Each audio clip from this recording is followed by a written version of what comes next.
Win Ministries, seeking God to impact nations. Hallelujah. Tunamshukuru Mungu. Tutaenda kwenye kichwa chetu cha somo. Kichwa chetu kidogo cha siku ya leo kinasema maombi ni nyenzo ya muunganiko wa kiungu. Our subtitle for today's message, the title is that prayer support divine connection. Maombi ni nyenzo ya muunganiko wa kiungu. Prayer support divine connection. Tunamshukuru Mungu kwa sababu tuko katika mwezi wa muunganiko wa kiungu. We thank God that we are in the month of divine connection. Na Jumapili iliyopita And last Sunday, vijana na mtumishi wa Mungu aliyesimama, the youth and the minister who stood, alifundisha kwamba sisi ni kizazi cha wamtafutao Mungu. he taught us about a generation that seeks the Lord. Kizazi cha wamtafutao Mungu. A generation that seeks God. Sasa unaona kwamba ni series hiyo inaendelea. So you can see that we are in the same series. Na katika kumtafuta Mungu huko tunaingia katika nyenzo mojawapo. And in seeking God, we are actually looking at one of the things that we have to do. Ambayo ni maombi. And this is prayer. Maombi ni funguo inayoweza kufungua kila mahali. Prayer is a key that can open any door. Na mustakabali wa maisha ya kila mmoja hapa. And the destiny of our lives umefungamanishwa katika kiwango chake cha maombi. Is actually attached to the amount of prayer. Maendeleo yako, your development, kazi yako unayofanya, your job, familia yako, your family, lakini chochote kile ambacho kinakuhusu hapa duniani, but whatever relates to you in this world, kimefungamanishwa katika kiwango chako cha maombi. Is closely tied up to the amount or the level of your prayers. Kwa hiyo maombi ni kitu muhimu sana. So prayer is very important. Na mtu asiyeomba, and a prayerless person, amezarau maisha yake, despise his amezarau kizazi chake, despise his generation, lakini amezarau mustakabali wa maisha yake. But also that person despise his destiny. Na kama hatuombi, and if we are prayerless, hatutaweza kufika katika viwango vile ambavyo Mungu anataka tufike. We won't be able to attain the levels that God wants us to attain. Maombi ndio kitu pekee So prayer is the only ambacho kinaweza kufungua milango iliyofungwa, that can unlock closed doors, mahali ambapo kuna kucheleweshwa, places where there are delays. Yakini maombi hayo, but through prayer, yanaweza kuachilia kibali. Prayer can release favor, cha kiungu na neema. It can release God's favor juu and ya grace maisha ya muamini upon a believer's life. Kwa hiyo bila maombi, so without prayer, hatutaweza kuona, we will not be able to see upenyo wa kiroho, a spiritual breakthrough katika kila eneo, in every aspect. Lakini hatutaona but we will not kibali cha Mungu katika maisha yetu, God's favor in our iwe ni lives, kazini kwetu, whether in our jobs, iwe ni kwenye ndoa zetu, whether in our marriages, iwe ni kwenye jamii iliyotuzunguka, whether in the surrounding lakini community. Kwa kila tunachokifanya, in whatever we do, maombi ndio ufunguo. Prayer is the key. Katika kazi za kiroho, in the spiritual works, katika kazi za kimwili, in the physical works, kielimu, in education, kiuchumi, economy, kila mahali, in every area. Kabla ya jambo lolote, before anything that we want to do, tupeleke haja zetu kwa Mungu. We must present our request before na leo the Lord. Kwa haraka tu tutaenda kumuona mtu mmoja. And today we are going to study one person. Tuseme watu wawili tutawaangalia kwa haraka. We will actually look at two people ambao pamoja na uwezo waliokuwa nao, along with the ability that they had, pamoja na vitu walivyokuwa navyo, along with the riches that they pamoja had, na uzuri waliokuwa nao, along with the beauty that they lakini had, hawajafanya chochote, but they did nothing kabla ya kupeleka haja zao kwa Mungu kwanza. Before presenting their request to the Lord. Na walipopeleka haja zao kwa Mungu, and after they submitted their request to the Mungu Lord, akafanya njia. God made a way. Mungu akafanya njia. God made a na way. mimi na wewe pia. And for you and Mungu me, anataka hiyo miunganiko ambayo tunahitaji. God wants that communion that you want. Tuombe kutoka kwake. That we need to ask from him. Yeye anaweza kugusa moyo wa mfalme. He is able to touch the heart anaweza of the king. kugusa watu wenye uwezo. He is able to touch people anaweza who are kugusa capable. watu wenye ushawishi. He is able to touch influential people. Na wakaja upande wako akakuvusha. And they can side with you so that it's over. Bwana Yesu asifiwe. Praise the Lord Jesus. Bwana Yesu asifiwe. Praise the Lord Jesus. Jamani, tuko pamoja au hatuko pamoja? Are we together or not? Furaha ya Bwana ndio nguvu zetu. The joy of the Lord Na is our Biblia strength. inasema And the scripture says, wote wamwendeao Mungu those who go to God waamini kwamba yupo, must believe that na He wote exists. wamtafutao And those who seek God, anawapatia thawabu. He gives them reward. Kwa hiyo na mchana wa leo kwa muda huu mchache, So even this afternoon with amini a short kwamba huyu time, Mungu yupo believe that God exists na atakupatia thawabu yako, and He's going to na reward you. atakupatia thawabu He yako, is going to na reward you. hautatoka kama You ulivyoingia, will not live the lakini way you came utakutana in, na yeye kibinafsi. but you'll encounter with Him Hautakutana na personally. sisi,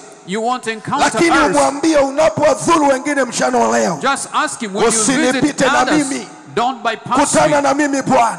Meet with me, O Na ndio Lord. maana tumekuja nyumbani mwa That's Mungu. why come into the house of the Lord. Hatujaja kwa ajili ya kujionyesha We do not come au here to mtu fulani breastfeed. kutuona, He don't come here lakini just to see. tukutane na Mungu mchana wa We leo. want to encounter Bwana Yesu God this asifiwe. afternoon. Praise the Bwana Lord. Yesu asifiwe. Praise the Kwa Lord. hiyo furaha yako So your joy, ndiyo inaachilia kiwango chako cha kupokea, it is what na releases your tunasema level imani of receiving. ndiyo mkono wa kupokelea. Faith is the Sisi hand hata that will kama receive. tutapiga kelele hapa, Even if we shout, hata kama tutainua sauti hapa, even if we raise up our kama voices, haujafungua moyo wako if you don't open your na heart kupokea, and receive, hakuna jinsi inaweza kuwa, nothing will happen. si ndio jamani? Isn't that so? Hata tukikuombea tukiweka miguu na mikono haiwezekani, Even if we pray and lay our hands and our feet on you, it won't be possible. lakini imani yako ipokee, iwe nanga mchana wa leo. But let your faith receive this afternoon. Bwana Yesu asifiwe. Praise the Lord Jesus. Mstari wetu mkuu hatutausoma Luka 18 mstari wa kwanza. Now our key verse, it's in Luke 18 verse 1.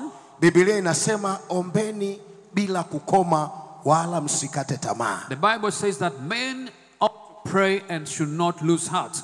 Ombeni bila kukoma wala msikate tamaa. Pray without ceasing and don't lose heart. Mungu anataka tuombe nyakati zote. God wants us to pray all the time. Mungu anataka tuombe majira yote. God wants us to pray in all seasons. Tunafurahi ndugu yetu Brian hapa. We rejoice our brother Brian here. Kaka yetu tunafurahi tumekuona. We are happy to see you. Lakini umetutia moyo, But you have encouraged us. kwamba pamoja na miparaganyiko yote, But in the midst of all the troubles, bado tumaini lilikuwa kwa Mungu. still your hope was in God. Na hiki Mungu ndicho anachotutaka, kwamba nyakati zote, majira yote, And this is actually what God required from us. That Mungu in awe all namba time, moja. in all season, that God is number one. Wakati wa kulia, When you cry, wakati wa kufurahi, when you rejoice, wakati wa huzuni, when you are in wakati wa sorrow, vikwazo, when you are wakati wa facing kukataliwa. obstacles, when you are rejected. Tumuone Mungu ndio kipaumbele cha maisha yetu. Let's see God as being the priority in our lives. Bwana Yesu asifiwe. Praise the Lord Jesus. Bwana Yesu asifiwe. Praise the Lord. Twende katika maandiko yetu. Tutamwangalia mtu mmoja, tutamwangalia Nehemia, lakini tutamwangalia Esther kidogo. Tutaona. Going to look at Nehemiah and Esther. Tutaona And then we will see umuhimu wa maombi the importance of prayer wakati tunaomba muunganiko wa kiungu, as we talk about divine connection. lakini umuhimu wa maombi But the essence of prayer, wakati tumepata hiyo connection. when we receive that divine connection. Bwana Yesu asifiwe. Praise the Kwa Lord. sababu vitu hivi vinatembea pamoja. Now these two things works together. Mungu akiachilia kibali kikubwa na neema kuu, When God releases a favor and grace, na rafiki yetu huku naye anainua upinzani kulingana na kiwango cha neema iliyoachiliwa, the enemy would also oppose us based on the level of grace that has been released by God. Bwana Yesu asifiwe. Praise the Kwa Lord. hiyo wewe unayemuomba Mungu kila siku, Baba niinue, So you who is actually asking God to lift you up, Baba nipeleke viwango vya juu, take me to higher levels, uwe tayari, be prepared. uwe tayari Be prepared kupambana na upinzani utakaokutana katika hiyo level ambayo unahitaji. to fight against the opposition that will match the level that you want from God. Bwana Yesu asifiwe. Praise the Lord. Tusome kitabu cha Nehemia, Let's read the book of mistari Nehemiah. michache hapo. We read some few verses here. Tutasoma mstari wa 4 na wa 11. Nehemiah chapter 1 verse 4 and verse 11. Nitasoma kwa Kiswahili, ndugu yangu atasoma kwa Kiingereza. Biblia inasema, hata ikawa niliposikia maneno hayo nikaketi nikalia, nikaomboleza siku kadha wa kadha. Kisha nikafunga nikaomba mbele za Mungu wa mbinguni. Mstari wa 11. Biblia inasema, Bwana, nakusihi litege sikio lako uyasikilize maombi ya mtumishi wako na maombi ya watumishi wako wanaofurahi kulicha jina lako, na kuomba sana unifanikishe mimi mtumishi wako leo, ukanijalie rehema mbele ya mtu huyu, maana nilikuwa mnyweshaji wa mfalme. Nehemiah chapter 1 verse 4. So it was, when I heard these words, that I sat down and wept and mourned for many days. I was fasting and praying before the God of heaven. Verse 11. Oh Lord, I pray, please let your ear be attentive to the prayer of your servant and to the prayer of your servants who desire to fear your name. And let your servant prosper this day, I pray, and grant him mercy in the sight of this man, for I was the king's cupbearer. Hapa tunamuona Nehemia. Now we see Nehemiah. Amesikia habari za ndugu zake. He heard about his brethren. Alivyosikia maneno haya, So when he heard these words, aliomboleza akalia. he wept and moaned. Lakini hajaishia kulia. But he didn't end there. Anasema siku kadha wa kadha. He said for several days, Akachukua hatua ya kufunga he decided to fast na kuomba mbele za Mungu wa mbinguni. and to pray before the God of heaven. Alichukua nafasi yake. He took his position. Aliona haya mambo hayawezekani kwa uweza wala kwa nguvu. He saw that he cannot do it with his might or Lakini ni strength. mtu ambaye alikuwa amelibeba kusudi la Mungu. But this is a person who had a purpose of God Kama in angekuwa himself. mtu wa kawaida tu, If he was an ordinary person, yeye tayari alikuwa ni msaidizi wa mfalme. already he was a king's Tayari assistant. alikuwa anakula chakula cha kifalme. He was eating royal Mambo food. yake yalikuwa mazuri kabisa. So his affairs were Lakini good. akasikia habari ya ndugu zake But he heard about his kwamba brethren, wako katika dhiki kuu na mashutumu, that they are in distress. na ule ukuta ambao ulikuwa unazuia umebomolewa. And the wall of Jerusalem has been broken. Kwa hiyo akalia, So he wept. akaomboleza, He moaned. lakini akachukua nafasi ya kufunga But also he prayed na and fasted. akaomba mbele za Mungu. And he prayed before Maana God. yake ni kwamba ameweka imani kwa Mungu wake, In other words, he had put his faith in his God. kwamba bila Mungu That haiwezekani. without God it is Kwa hiyo impossible. akachukua muda wa kuomba. So he took time to pray. Biblia inatuambia The Bible kwa says miezi minne, for 4 kwa months, miezi minne for 4 months, alikuwa akiomba kwa ajili yake, he was praying for lakini himself, akiomba kwa ajili ya taifa lake, but he was praying for his nation, akijua kwamba niyo njia pekee hii knowing that that is the only ambayo option Mungu anaweza akaingilia kati, that God can intervene, ambayo Mungu anaweza kukutana na mahitaji yetu that God can meet with our needs katika kipindi hiki cha dhiki. in the midst of trouble. Kwa hiyo aliomba, So he prayed. hajaishia kulia, He didn't end up weeping. hajaishia kuomboleza, Didn't end up mourning. akamtazama Mungu wake But mbinguni, he focused on the God of akamwomba heaven. Mungu wake mbinguni, He prayed for the God in akiamini heaven, kabisa kwamba mbele za Mungu believing that before kila God jambo linawezekana. all things are possible. Hakuna jambo lililogumu Nothing is too mbele za difficult uso wa Mungu. before the face of Lakini God. akaendelea, But he proceeded. 12 Verse 12, akamwambia Mungu, he asked God, naomba unipatie kibali I ask you to grant mbele me ya mtu favor huyu, before this lakini king, si mimi tu, not only me, lakini pamoja na watu wangu. but also with my people. Bwana Yesu asifiwe. Praise the Lord. Kwa njia rahisi Now, simply, tungesema yeye alikuwa anakaa na mfalme, he was with the king. angeweza kuongea naye tu, He could talk to the king. angeweza kuongea naye tu, He could have talked to him. angeweza kumwambia tu, He could have asked him. lakini mambo ya kiungu But spiritual things hayafanyiki kwa njia ya urafiki, doesn't actually operate through friendship. hayafanyiki kwa njia ya urafiki. Doesn't actually work through Hata friendship. kama mtu ni rafiki yako, Even if the person is your hata kama friend, kiongozi wako ni rafiki yako, even if your leader is your friend, usimwambie mambo katika njia ya urafiki. don't actually share things in a friendly Nenda way. mbele za Mungu, Go before God. omba kibali mbele za Mungu, Ask God to give you ili favor, mambo yale utakayoyapeleka so that whatever you share asione ni wewe unaongea tu maneno matupu, will not see that you are the one talking lakini empty words, yaambatane but will be able na to see. ushawishi unaotoka juu. And they are convinced by divine. Bwana Yesu asifiwe. Praise the Lord. Bwana Yesu asifiwe. Praise the Lord Jesus. Na Mungu ni mwaminifu. And God is, Ukimwomba when you ask him, atakuambia wakati sahihi. he will tell you the right time. Wakati gani wa kupeleka jambo lako? When is the right moment to implement Wakati what gani you wa want? kuongea na mtu? What is the right moment to talk to Wakati someone? gani wa kukaa kimya? What is the right moment to Kwa put silence? sababu wakati wa Mungu unafaa siku zote. Because God's timing is perfect Bwana always. Yesu asifiwe. Praise the Lord Kwa hiyo Jesus. Mungu anataka So what God kabla ya requires, kufanya jambo lolote, that before you do twende anything, mbele zake, that we should go before, tumtafute yeye, that we should seek him first, tumwambie yeye, that we should tell him first, Baba, hapa tunapopita Father, where we are going through, tunahitaji mwingilio wa kiungu, we need divine intervention. tunahitaji uingilie katikati We need you to intervene mambo haya tunayoyapitia, through the affairs na that we yeye are going through. atakuambia kwa sababu ni mwaminifu, And because he's faithful, mwanangu, subiri, he will tell you, wait, my haya son. mambo yatakuwa ni kwa kitambo tu. This is just for a while.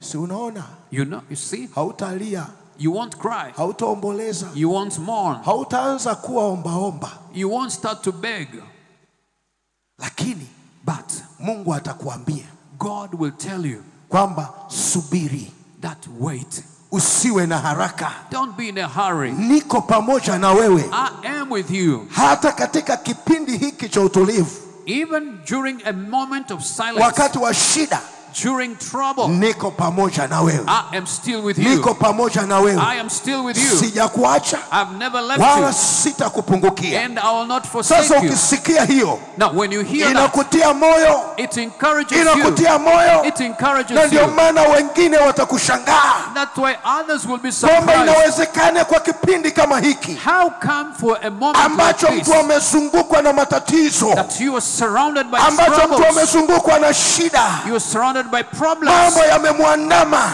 things are attacking lakini you, bado ana furaha, but he's still happy, lakini bado ana tumaini, but he still have lakini hope, bado hahangaiki, but he's still not kwa wandering sababu amesikia. because he has heard. Bwana Yesu asifiwe. Praise the Lord Kwa Jesus. sababu amesikia Because kutoka kwa Bwana, He has heard from na the sisi Lord. tunafundishwa vile vile And so we are nyakati also zote, majira yote, reminded in all time and in all season tuliitie jina la Bwana, that we should call the name of the tuliitie Lord. jina la We Bwana. should call the name of the Jambo ni Lord maombi, through prayer. jambo ni kumwita Mungu It is praying and wakati wa asking furaha, God when you are wakati happy, wa shida, when you are in trouble, wakati wa amani, when you are peaceful, wakati wa kukataliwa, when you are wakati wa rejected, kushushwa moyo. when you are Jambo ni disappointed, moja tu, when you are wakati wa kushushwa moyo, disappointed.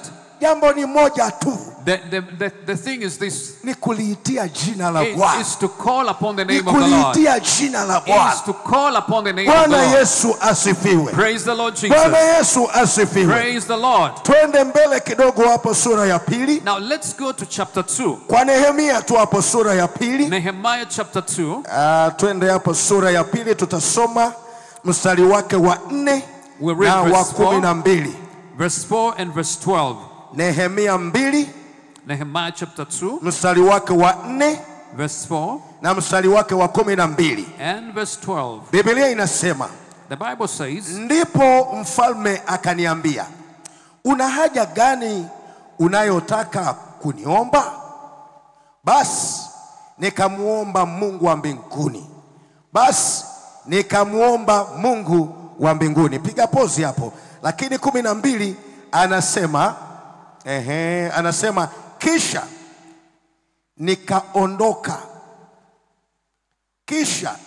nikaondoka usiku, mimi na watu wachache pamoja nami, wala sikumwambia mtu neno hili alilolitia Mungu wangu moyoni mwangu nilitende kwa ajili ya Yerusalemu. Wala hapakuwa na mnyama pamoja nami, ila mnyama yule niliyempanda mwenyewe. Nehemiah chapter 2, verse 4. Then the king said to me, what do you request? So I prayed to the God of heaven. Verse 12. Then I arose in the night, I and a few men with me. I told no one what my God had put in my heart to do at Jerusalem, nor was there any animal with me except the one on which I rode. Tutembee pamoja. Hapa unaona kuanzia kule nyuma anasema alivyosikia, alilia, aliketi, akaomba, akaomboleza mbele za Mungu na akaomba ili Mungu aweze kumpatia kibali. Lakini katika sura ya pili hapa katika mstari wetu wa 4, so we see in chapter 1, when he heard the news about Jerusalem, he prayed, he wept, he mourned, so that God can grant him favor. But now in chapter 2, verse 4, kabla ya yeye kusema kitu chochote, before he could say anything, kwa sababu mfalme anamfahamu huyu mtu, because the king knew him, ni msaidizi wake siku zote. he was his assistant all Kwa the hiyo time. akamuona jinsi anavyomserve, So he saw the way he was serving him. kwamba mbona moyo wake huyu mtu unahuzunika, Why is his heart downcast? na akamwambia hii huzuni sio ya nje, And he told him that I see now this sorrow is inawezekana ni not, huzuni ya moyo. it is not from outside, but it's Na from your akamwambia heart. una ombi gani unalotaka kuniomba? And so the king asked him, what is it that you want to Una ombi request? gani unalotaka kuniomba? What do you request? Una ombi gani unalotaka kuniomba? What is your request? Jamani, hii si nzuri Don't you see that's very kwamba good? wewe haujaomba, That you have not lakini prayed, ukikutana tu but the moment you meet na yule msaidizi wa hatima yako with the destiny helper, anakuambia mbona leo haujachangamka? he will start to tell you, why are you not happy today? Una shida gani? What is your problem? Unapitia changamoto gani? What challenge are you going Ni through? nini kimekupata? What are you facing? Unaona Mungu jinsi anavyoachilia kibali You see now how God releases his na favor neema juu ya mtu, and the grace upon a na person. kile kibali And that favor kinakutangulia, will actually go before inaenda you. mbele yako, It goes na ahead ile of you. neema And that grace inaenda mbele yako goes ahead of you. kabla haujafika Before you even pale arrive, ambapo ndio uhitaji wako utatokea. where your need was coming out, Neema na kibali vinatangulia pale. the grace and the favor has Neema gone na ahead kibali of you. vinatangulia The pale, grace and the favor of God na has gone ahead vinasema of kwa you. ajili yako, And they speak on your behalf. vinasema kwa ajili yako, They speak on your na behalf. moyo wa yule mtu ambaye And the heart of this ndiye person atakushika mkono, who is going to ndiye uphold you, atakuvusha kwenda ng'ambo. who is going to support you to Bwana cross Yesu over. asifiwe. Praise the Lord Bwana Jesus. Yesu asifiwe. Praise the Lord Mungu Jesus. wetu anasema Our God says, sisi sio yatima, we are not orphans. tunaye Baba mbinguni, We have a Father in tunaye heaven. Baba mbinguni We have a Father in aliyeumba heaven mbingu na who nchi created the na heavens vyote and the earth. vijazavyo, And everything ni that mali fills yake it yeye. belongs to Kwa hiyo Him. tukiwa na uhitaji wa aina So when yoyote, we are in any need, niposa twende kwake, we have to go to Him. niposa tukalie mbele za uso We wake, have to approach Him. tumwambie Baba, tunaomba kibali mbele za uso We have wako, to ask Him, Father, we ask your tunaomba favor. kibali mbele za uso wako. We ask your Kwanza favor Mungu atukubali, so that God can lakini accept us, atuwezeshe kukubalika kule tunakoenda, but also enable us that we are atuwezeshe accepted kukubalika pale kazini, where we are going, atuwezeshe kukubalika kwenye biashara. accepted in our jobs, accepted in our businesses. Bwana Yesu asifiwe. Praise the Lord. Bwana Yesu asifiwe. Praise the Lord. Kwa kile unachokifanya In whatever you're doing, usitumie nguvu binafsi, don't use your own personal strength. iko nguvu itokayo juu There is strength ambayo that comes inaweza from above kutikisa tikisa kila kitu, that can shake ambayo anything, inaweza kuvunja mila na desturi, that can break ambayo inaweza traditions, kuharibu utawala that can na destroy sheria ambazo dominion tumejiwekea. and the laws Mungu that are in anafanya place. mambo kama hayo. That is only Kwa hiyo God who can do usitafute that. kibali kwa mwanadamu, So don't seek lakini favor tafuta from a kibali person, kutoka juu, but seek na favor from kuambia cha above. kutoka juu I tell you, the favor hakuna that comes anayeweza from you, kuzuia. nothing can hinder Bwana that Yesu favor. asifiwe. Praise the Lord. Bwana Yesu asifiwe. Praise the Lord. Kwa hiyo tumuombe Mungu, So let's na yeye ask God, ataachilia connection za kiungu and He will release ambazo divine tukizipata connections. hizo, The moment we get those, hakuna mtu wa kuweza kututoa. nothing can remove us from them. Bwana Yesu asifiwe. Praise the Lord Jesus. Bwana Yesu asifiwe. Praise the Lord. Kwa hiyo piga goti lako, So kneel, omba Mungu wako ask your God, ukiwa peke yako when you are on kwenye your chumba own, chako cha siri. in your secret Sio lazima chamber, watu wakuone, not necessarily people lakini should see you. liitie jina la Bwana Call upon the kwa name of the kutambua Lord, kusudi ulilolibeba. recognizing the purpose that you Kusudi carry. ulilolibeba The purpose you're carrying linahitaji nguvu ya Mungu, requires God's power. halihitaji ugali. Doesn't actually Bwana Yesu asifiwe. praise the Lord. Elimu, Education, ujuzi, skills, ubora excellence, na maombi. and prayer. Bwana Yesu asifiwe. Praise Na the nini? Lord. Watu wamegoma. Pastor, watu wamekataa.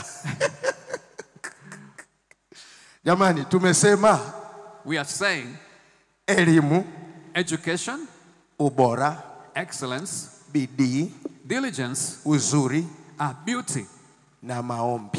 plus prayer, Na plus hivi ndio, hii maombi ndio inakupatia kibali katika yote haya. so it is prayer that will give you favor in all these things. Bwana Yesu asifiwe. Praise the Lord Jesus. Kwa hiyo kwa chochote unachokifanya, So in whatever thing bidii that yako you're doing, haitoshi, your diligence is not ufanisi enough. wako hautoshi, Your efficiency is not ubora enough. wako hautoshi. Your excellence is not enough. Unahitaji neema na kibali You need grace and ambayo favor itaachiliwa kutoka juu, released from nayo above. itakupa akili njema That will give you na wisdom kukubalika and kwa acceptance kile unachokifanya. in whatever you do. Bwana Yesu asifiwe. Praise the Lord. Bwana Yesu asifiwe. Praise the Lord.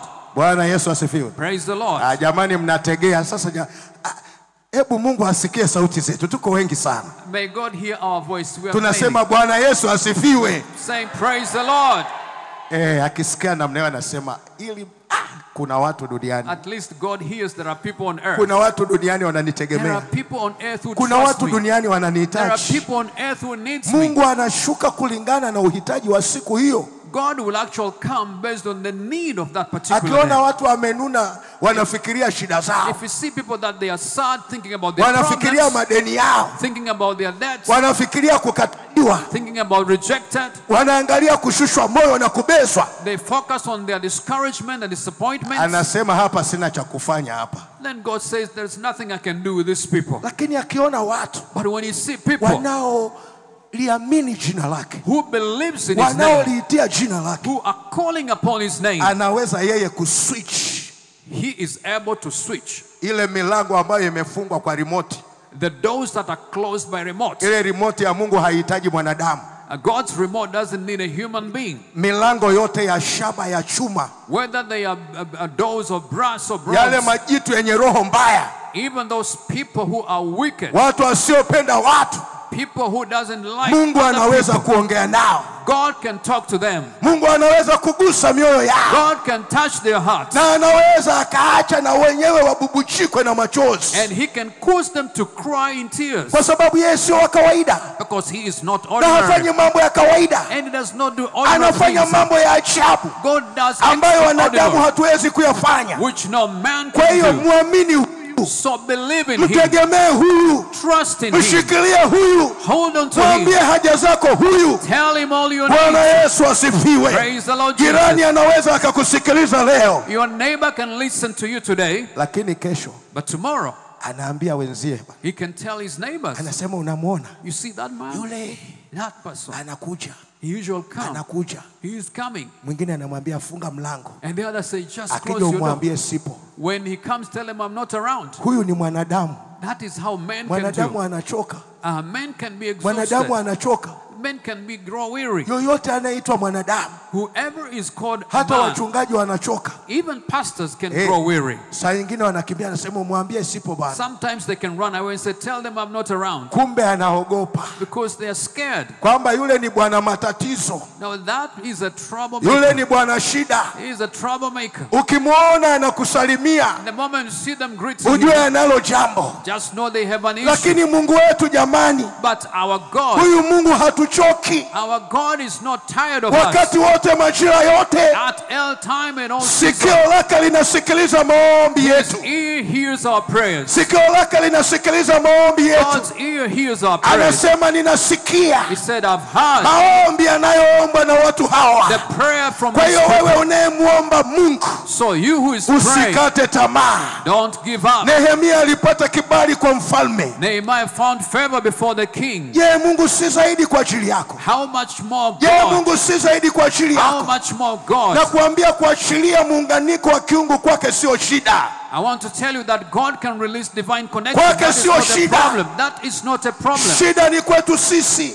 The problem is with us. Tumwamini We must believe na it. hata sasa ameshaachilia, And even now he is na released. hata sasa ameshaachilia. And even now he is Cha already released. msingi ni kujua wakati na majira. What is important is to know the time. Bwana and Yesu season. asifiwe. Praise the Lord. Ukisoma hizi habari za Nehemia, If you read upon Nehemiah, baada ya yeye kupata kibali kwa mfalme, after he found favor before the king, akapewa kila kitu, he was granted everything. akapewa na mabarua He was given the ya kwenda letters kwa yule bwana wa kutunza misitu, to go to the caretaker of the kwamba forest, apatiwe boriti na mbao so that he'd been given all timbers za kwenda kujenga ule ukuta, to go and rebuild the walls. lakini akapatiwa na watu wa kumescort, But he was given an escort, watu wa kwenda pamoja naye, people who will escort him, mageti yote all the gates. wakapewa barua They were given a kwamba letter kuna mheshimiwa atapita, that there is a honorable that is anaenda coming. kule kwenye mji wao, He is going to Jerusalem. anataka akajenge mji wao. He is going to rebuild Kwa the hiyo city. anapopita So whenever he passes, asizuiliwe huyu, do not stop him. asizuiliwe Do huyu. not stop him. Inawezekana kule mipakani, kama sisi tunaweza kusema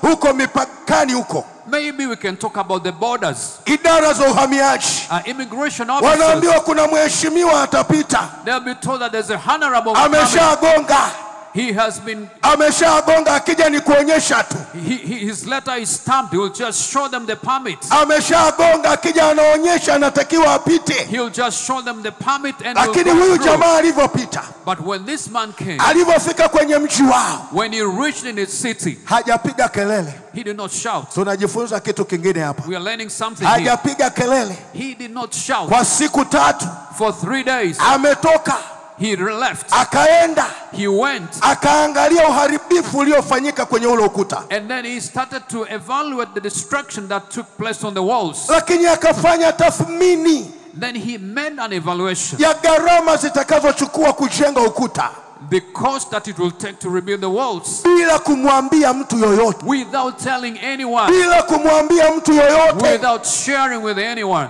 Bwana Yesu asifiwe. Praise the Lord Jesus. Hapa tunajifunza nini? So what are we learning from this? Jamani, Mungu akikuambia jambo lolote, Whenever God tells you anything, subiri muda wake, wait for the time. lakini acha maneno mengi, But don't talk too much. acha maneno. Don't talk too much. Nimeota, nimeona. I've seen, I've dreamt.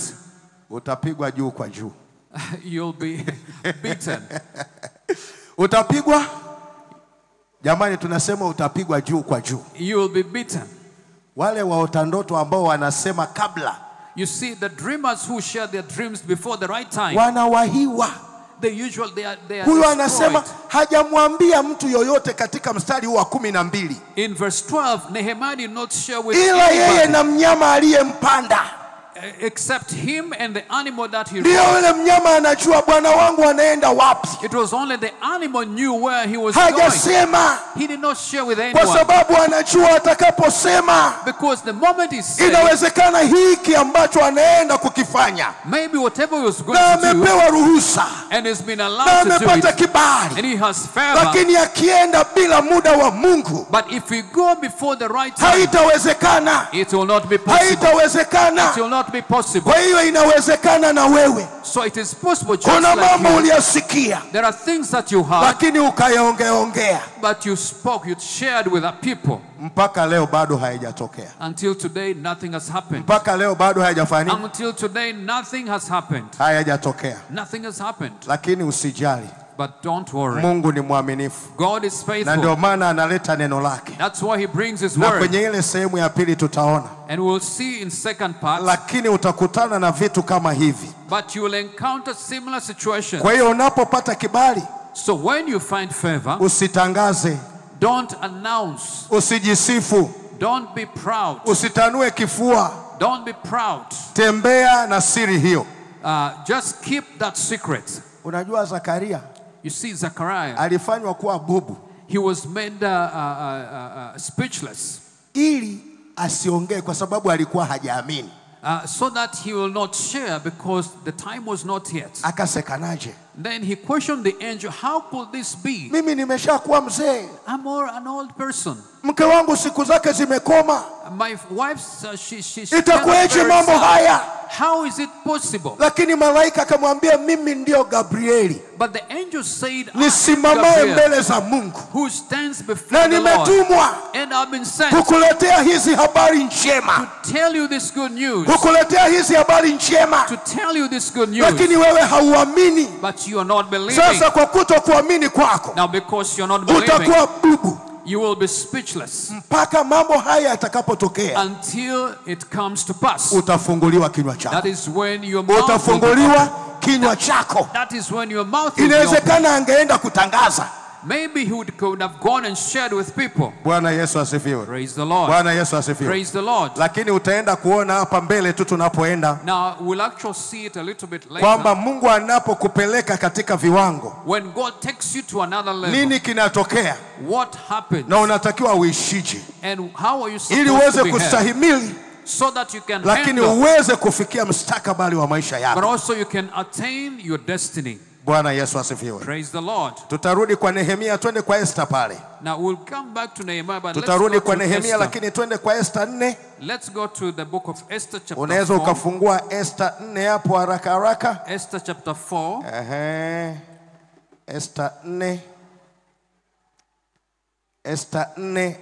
Pastor anza kusoma kwa Kiingereza 16 na 17. Esther chapter 4 verse 16 and 17. Go gather all the Jews who are present in Shushan and fast for me. Neither eat nor drink for 3 days, nights or day. My maids and I will fast likewise, and so I will go to the king which is against the law. And if I perish, I perish. So Mordecai went his way and did according to all that Esther commanded him. Hallelujah. Basi tusome na 5 hapo mbele tu. Esther 5 mstari wake wa kwanza mpaka wa 3. Esther chapter 5 from verse 1. Now it happened on the 3rd day that Esther put on the royal robes and stood in the inner court of the king's palace, across from the king's house, which the king sat on his royal throne in the royal house, facing the entrance of the house. So it was, when the king saw Queen Esther standing in the court, that she found favor in his sight. And the king held out to Esther the golden scepter that was in his hand. Then Esther went and near touched the top of the scepter. And the king said to her, What do you wish, Queen Esther? What is your request? It shall be given to you up to half the kingdom. So Esther answered, If it pleases the king, let the king and Haman come today to the banquet that I have prepared for him. Mstari wa 16 nasoma kwa Kiswahili. Biblia inasema, uende ukawakusanya Wayahudi wote waliopo hapo Shushani, mkafunge kwa ajili yangu, msile wala kunywa muda wa siku 3 usiku na mchana. Nami na wajakazi wangu tutafunga vile vile, kisha nitaingia kwa mfalme kinyume cha sheria, nami nikiangamia na niangamie. Basi Mordekai akaenda zake akafanya yote kama vile Esther alivyomwambia. Sura ya 5 mstari wa kwanza mpaka wa 3. Biblia inasema, ikawa siku ya 3 Esther alijivika mavazi yake ya kifalme, akasimama katika ua wa ndani wa nyumba ya mfalme kuielekea nyumba ya mfalme. Naye mfalme akaketi juu ya kiti chake cha enzi katika nyumba ya mfalme kuelekea mlango wa nyumba. Ikawa mfalme alipomuona Malkia Esther amesimama uani, yeye akapata kibali machoni pake, naye mfalme akamnyoshea Esther fimbo ya dhahabu aliyokuwa nayo mkononi. Basi Esther akakaribia akaigusa ncha ya fimbo. Mfalme akamwambia Malkia Esther, wataka nini? Nayo haja gani ulio nayo? Utapewa hata nusu ya ufalme. Utapewa hata nusu ya ufalme. It shall be given to you up to half the kingdom. Jamani, unaona? Now you see, hizi habari za Esther kila mtu anazifahamu. now we know about Esther. Tunajua habari ya Wayahudi. We know about the Jews. Wayahudi waliokuwa uhamishoni. The Jews who were in captivity. Tunajua habari zao. We know about them. Kwamba kuna huyu jamaa mbaya. Now there was this bad Huyu person, jamaa Hamani huyu. this man called Haman. Alivyoona Mordekai hamuinamii, When he saw that Mordecai was not bowing to him, akauliza huyu mtu ni wa kabila gani? then he started to inquire, where is this Huyu coming mtu from? ametoka wapi? Where is he coming from? Akasema sasa nataka nikomeshe hii tabia. He said, now I want to deal with him. Akasema na si shani Now he said kushughulika na yeye peke yake, that I won't deal with him lakini personally, mimi nataka nishughulike na Wayahudi wote. but I want to deal with all the Jews. Nataka nishughulike na Wayahudi wote. I want to deal with all the Jews. Kwa hiyo akaenda kwa mfalme, So he went to the king. akamwambia bwana, kuna kakabila fulani kako hapa. So he told the king that there is a certain Ni watu tribe. wasiokubaliana na jambo lolote. These are people who are totally in Kila jambo disagreement. tunalolifanya hawa jamaa wanakuwa wapinzani. Whatever we want to do, they disagree Hawa with jamaa our hawataki plans. kuelewa. They don't want to understand. Kwa hiyo mfalme, So, oh king, mimi nataka haka kakabila tukaangamize I kote. want us to exterminate this tribe. Nataka tukaangamize kote. I want to exterminate it. Lakini jina la Bwana libarikiwe. But blessed be the name of Kwa the Lord. sababu huyu Mordekai Because Mordecai anafanya kazi kwa mfalme. was actually working in the palace. Alikuwa anazunguka. So he was roaming around. Kwa hiyo akasikia hizi habari. Then he heard about Na watu this. wema wakampenyezea And so good people shared kwamba about Bwana, the conspiracy majira ya mwakani kama haya, that this time next year, taifa lenu, watu wenu your people, your nation wataenda kuangamizwa wote. will be destroyed. Barua zimetumwa katika majimbo yote. And so letters of extermination have been sent to all the 127. provinces. 127 provinces. Kila jimbo kwa lugha yake Every province in na their kwa own watu language wake. and in their people. Na nyaraka hizo And the documents zimegongwa muhuri wa mfalme. have a king's signet. Muhuri wa mfalme ni sheria. You see, the king's signet is the Neno law. la mfalme ni sheria. The word of the king is the law. Kwa hiyo ikawa hakuna jinsi. So there was no option. Huyu mjomba huyu Now, Mordecai, who was the uncle to Esther, akamwambia he told her, mjomba wake the kwamba uncle, kuna 1, 2, 3, that there is 1, 2, 3. lakini Esther akawa ana sita. But Esther was hesitating. Lakini mjomba wake akamwambia, But Mordecai told her, unajueje Mungu amekuleta kwa majira kama haya how do you know that you are here for such a time as ili this? uweze kufanyika msaada So that you can become kwa a ajili ya deliverer, taifa hili kuokolewa? so that the nation can be spared. Lakini akamwambia mjomba wangu, But he said, my uncle, hata kama usipoenda, even if you won't hata go, wewe hautakuwa salama, you also will not be kwa saved. sababu ni kabila letu lote Because this is our linaenda tribe. kuteketezwa, It is going to be linaenda exterminated. kuangamizwa. It is going to be Esther destroyed. alivyosikia hayo, So when Esther heard masikio about it, yake yakafunguka, her ears were open. masikio yake yakawa Her wazi. ears were wide open. Akamwambia Mordekai, So she told nenda na Mordecai, wewe ukatume barua go and send letters katika majimbo yote, to all the kila provinces, watu kwa lugha yao, people in their own mfunge language. na kuomba kwa siku 3, Pray and fast for 3 usiku na days, mchana, day and night, bila kula na kunywa. without eating or Muombe kwa drinking. ajili yangu, Pray for me, lakini muombe kwa ajili yenu, but also pray for ili yourself, niweze kupata kibali, so that I may kwa find favor mfalme. before the king. Maana siruhusiwi kwenda kwa mfalme Because I'm not katika allowed to go majira to haya, the king in this season. lakini nataka But I want niende kinyume cha sheria. to go against the law. Kwa hiyo nahitaji neema ya Mungu, So I need God's grace. nahitaji connection kutoka juu. I need divine connection. Mimi nitaenda. Now I will go. Na akaamua moyoni mwake, So she decided in her akasema heart, kama ni kufa na nife, if I perish, I lakini perish. nitaenda kwa mfalme. But I will approach Lakini the jambo king. hili ninawaomba, But I'm asking fungeni you, na kuomba kwa siku 3, pray and fast for 3 days. na mimi nitaenda kwa mfalme. And I will go before the king. Biblia inatuambia wakafunga na kuomba, Bible says that they fasted and prayed. wakafunga na kuomba, They prayed and na yeye fasted. na wajakazi wake wakafunga na And kuomba. also Esther Na prayed. siku ya 3 And on the 3rd day, akaenda kama alivyowaahidi, she actually went before the na king as akaenda promised. katika ule wa mfalme. And she actually went to the royal Hapa palace. Biblia inatuambia The Bible says, katika siku hizo during that time, mtu yeyote atakayeenda kwa mfalme, whoever approaches the king, mfalme asipomnyooshea fimbo yake, if the king won't actually stretch huyo out the mtu scepter, atauawa, that person will be huyo killed. mtu atauawa. That person will be Kwa hiyo killed. aliamua akasema, kama kufa na nife,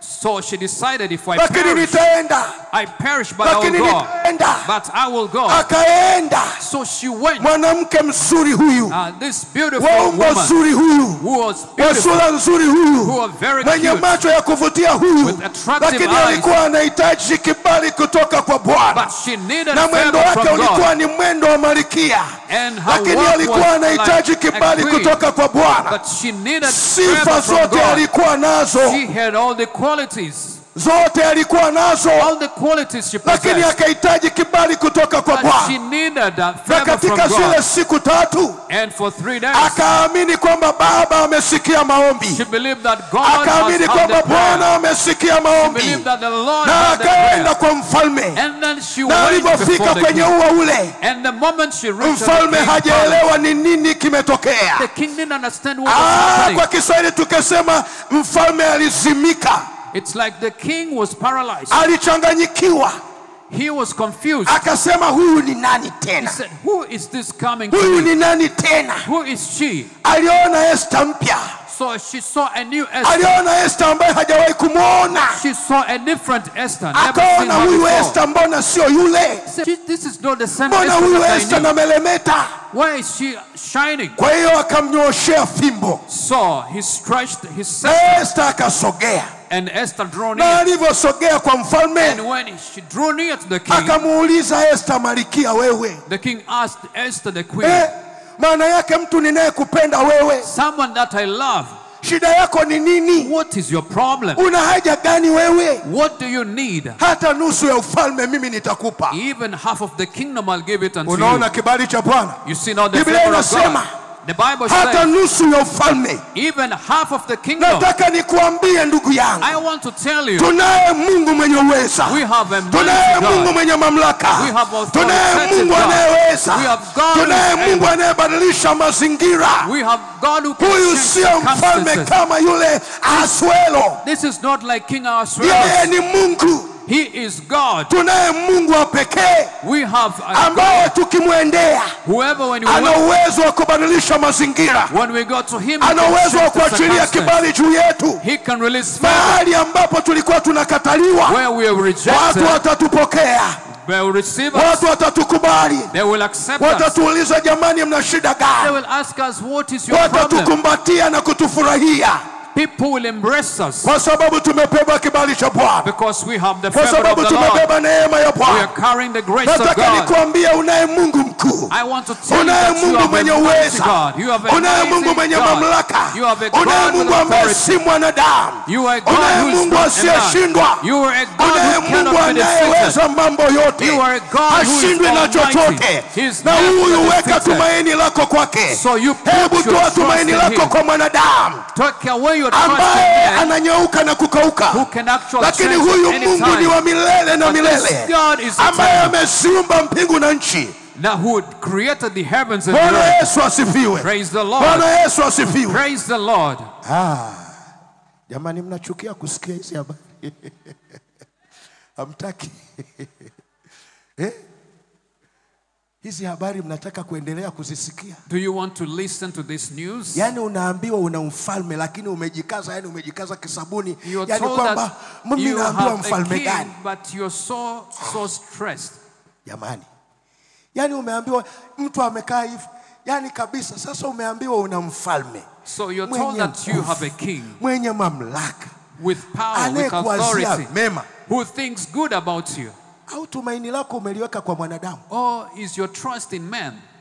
Biblia inasema The Bible says katika Yeremia, in Jeremiah, amelaaniwa mtu yule cursed is anyone amtegemee mwanadamu who put his trust in na man kumfanya kuwa kinga yake. and make him his defense. Kwa hiyo kama tumaini lako So now if your trust umeliweka kwa mwanadamu awaye yote, is in any human being, haijalishi cheo chake, no matter their titles, haijalishi uwezo wake, no matter their ability, haijalishi alivyokuwa navyo, no matter what they haijalishi possess, ushawishi wake, no matter their influence, lakini ni mwanadamu kama mimi na wewe, but if he's just a mere man like you and me, na anapita. huyo mwanadamu, that man, acha aguswe na Mungu, let him be touched acha by God. aguswe na Mungu kwa ajili yako, Let him be touched by God for your lakini sake. usianze kumsujudia. Don't worship him. Usianze kumwabudu yeye. Don't worship that person. Atapita. Because he is passing. Atafanya nini? Because atapita. He is passing. Akipita na kibali yako imeisha. And so the moment he passes, then your favor is gone. Unaona hasara hiyo? You see the loss? Akipita na kibali yako imefanyaje? When they are gone, your favor is also na gone. kibali yako imeisha. And your favor is gone. Bwana Yesu asifiwe. Praise the Lord Jesus. Bwana Yesu asifiwe. Praise the Lord. Kuna watu akifa Bwana, kuna watu wanalia, lakini hawalii kwa sababu jamaa amekufa. Now there are people who usually cry when someone passes away, but not because they pass away. Hawalii kwa sababu mtu amekufa. They don't cry because the person is dead. Wanalia kwa sababu hawatapata msaada tena. They cry because they will not get the help that they Hatapata ile wanted. koti tena. They won't get the help that they needed. Hatapendelewa tena. They won't be favored. Hatafunikwa maovu yake. His evils or their evils Sasa won't be anasema covered. atapatikana mtu wapi kama huyu? So they'll say, where can I get someone like this? Unakuta mtu anaomboleza kuliko mfiwa. You see, someone is actually weeping and mourning more than those Lakini who are hali kwa close. ajili aliyekufa. But not because of the dead. Kuna mahali alikuwa ameweka tumaini lake. There is a place where they have put their trust. Hamisha tumaini lako leo kwa Mungu aliye hai. Shift your trust Weka into the tumaini living lako God. kwa Mungu aliye hai. Put your trust in the Yeye living ndo God. aliyekuumba. He is the creator. Yeye ndo anayejua mwanzo na mwisho wako. He knows the Anajua maisha yako. beginning and the end of your Bwana life. Yesu He asifiwe. knows your life. Bwana Yesu asifiwe. Praise the Lord. Hata sisi waume na wake Even husband and wife, tusiweke matumaini kwa wenzi wetu. we should not put our trust in our spouses. Tumaini la kwanza ni kwa Bwana. Our trust should be in Tumaini the la Lord. kwanza ni kwa Bwana. Our trust must Halafu be in hao the wengine Lord. wanafuata. And the rest will follow. Ukiweka tumaini lako kwa mwenzi wako, If you put your trust in your spouse, unamwambia Mungu muondoe huyu. you are telling God to take him or her away. Kwa sababu gani? Why? Mungu hachangii utukufu wake na mwanadamu. God does not share his glory with any human being. Ukimwabudu mwanadamu, If you worship a human, umemchongea kwa Mungu. you are accusing that person before God. Umemshtaki kwa Mungu. You are accusing him before God. Sasa usimshtaki mume wako. So don't accuse your husband. Usimshtaki mke wako. Don't accuse your wife before the Usishtaki Lord. baba yako na mama yako. Don't accuse your parents. Usishtaki familia yako. Don't accuse your family. Usishtaki wale waliokushika mkono wakakusaidia. Don't accuse those who Na ukahamisha hold you. tumaini lako kwa Mungu. And then you shift your trust Ukaliweka from kwao. God. And then you put it on them. Ukisikia sauti yao unatetemeka. When you hear their voice, you Hata kama tremble. ulikuwa unaomba, Even if you are praying, umesikia simu, you just hear a phone call. unasema amen. I say amen. Maombi yameisha. The prayer has ended. Unapokea simu kwanza. You receive the phone call. Acha hiyo. Don't do Bwana Yesu that. asifiwe. Don't do that. Bwana Yesu asifiwe. Praise the Lord. Acha hiyo. Don't do that. Mwambie mwenzio acha hiyo. Tell your neighbor, don't Jamani, do that. usimuogope hata kama umfahamu, sisi wote ni wana wa Mungu hapa. We are Mwambie acha hiyo. Just tell them, don't do that. Mwambie weka tumaini lako kwa Bwana. Tell him or her, put Mwenye your uweza trust na in the nguvu Lord, na who mamlaka, has power and ambaye authority. akiachilia kibali na neema, When he releases his vitakaa na power wewe and siku grace, zote. will rest with you for Popote the rest of your utakapoenda. life. Wherever you Sio go, katika familia yako tu, not only in your sio family, Zion City tu, not only in lakini Zion City, ulimwenguni kote, all over the kila world, utakapoenda, wherever you kwa go, sababu Mungu anakufahamu. because God knows you. Ukiingia pale, The moment you anawajulisha watu He will ya inform kwamba people yuko mwanangu that there is my ameingia son. katika mji huu leo. come into this Kwa hiyo city today. mnatakiwa kumpokea, So you have to maana receive him. amekuja kuniwakilisha Because he has come katika to jina la represent Yesu me. Kristo aliye hai. In the name Hicho of ndio Jesus. kibali ambacho tunakihitaji That is the kutembea favor that we nacho need siku zote to walk za with that maisha favor yetu, every day of kwamba our popote lives. tutakapoenda, Wherever we go, sio pale kazini kwako tu, Not only in our sio kwa jobs. bosi wako tu, Not only to wewe your boss. unamnyenyekea huyo boss, You humble utafikiri ni yourself to your Mungu. boss. You think it's your God. Zikisha unafanyaje? But when he's gone, what do you do? Mnyenyekee Mungu. Humble yourself before the Lord. Bwana Yesu asifiwe. Praise the Lord. Bwana Yesu asifiwe. Praise the Lord. Nyenyekea, Bwana akuinue. Humble yourself and the Lord Nyenyekea, Bwana akuinue. will lift you up. Nyenyekea, Bwana akupeleke viwango vingine. Humble yourself so that God can take Nyenyekea, you to Mungu another level. akukutanishe na watu Humble so that God sahihi can connect you with the right people ambao watakusaidia who can na help you. utafika katika mustakabali wa maisha And yako. you'll reach to your destiny. Bwana Yesu asifiwe. Praise the Lord Jesus. Atakukutanisha na watu sahihi. He will connect you with the right people. Maana yake wakina Kanjanja wapo bwana. Watu wasioeleweka. People who Watu wasioeleweka. Mungu anaweza kukutanisha na watu ambao wasieleweka, lakini unaye Mungu aliye mkuu. Twende sehemu ya pili. Ili tukamalize ujumbe wetu. Twende sehemu ya pili. Let's go to the second part.